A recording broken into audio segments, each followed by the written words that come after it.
Hey, Ronnie, Stanford here. We're with DB Integrations, just wrapping up our technology workshop for the day. Back with John Ballinger from Panasonic, and I also got John Hogg here from DB Integrations. He's one of our sales consultants, but also one of our video broadcast designers. And I just want to talk a little bit about this camera here. We got several cameras we've been using today for this event. But John, why don't you and John Ballinger talk a little bit about this camera, how it can be used in a house of worship, some of the features of that, and just kind of walk us through that. Fantastic. Thanks, Ronnie. Well, John, this is the AK-UC4000 Studio Camera. It's a 4K native studio camera. The coolest thing about this camera is any church that wants to be 4K ready can get this camera and then transition into 4K later. Another cool thing is, if they wanted to enjoy 4K now, I can output both 4K and HD simultaneously from the CCU. That's pretty cool. And one more cool thing is this camera also has HDR built in. And so the cool thing is I can come out from the CCU 4K in HDR and have a 4K experience in the sanctuary, but I can still broadcast HD and SDR. A lot of people, when you're doing HDR, you can't shade for HDR and SDR simultaneously because one image is going to pop and be brighter than the other. Right. But Panasonic has a tool in the remote control panel where I can apply an offset to the SDR. And so as I adjust iris, the HDR and the SDR in sync, and they both images look stunning. So is this a SMPTE fiber? Yes, it is. And so typically the difference between a studio camera and a production camera is a studio camera does not record internally in the camera.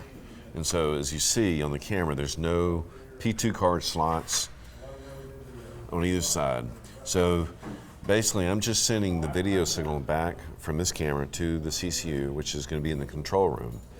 But what I do have that a production camera typically does not have is all this communication and control. So I actually have two discrete intercom channels, and I can do ClearCom, RTS, or a combination of both. So if a church has a mix match, then no problem, we can handle it. And you can use both simultaneously. So are both the 4K and HD SDI signals transmitted simultaneously through the fiber? Yes. Okay, cool. And there's one more thing. We also have a trunk line built into this thing. So let's say during the Christmas season and you have your passion play, and the director says, I need one more camera, and I need it to be a PTZ camera set up beside this camera. And normally, it's going to take you, another hour just to drop the lines back to the control room. Right.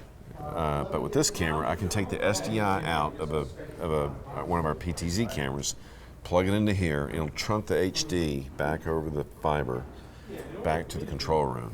Right here, I have a 12-volt, 2.5 amp PTAP that I can make up a little cable and come out of here and plug in power the PTZ camera. That's awesome. So now, I may not have power anywhere, and I'm completely self-sufficient, and I can plug another camera into this. And plus, if I have to preview to make sure I'm getting video out of the PTZ camera, I can plug it into here.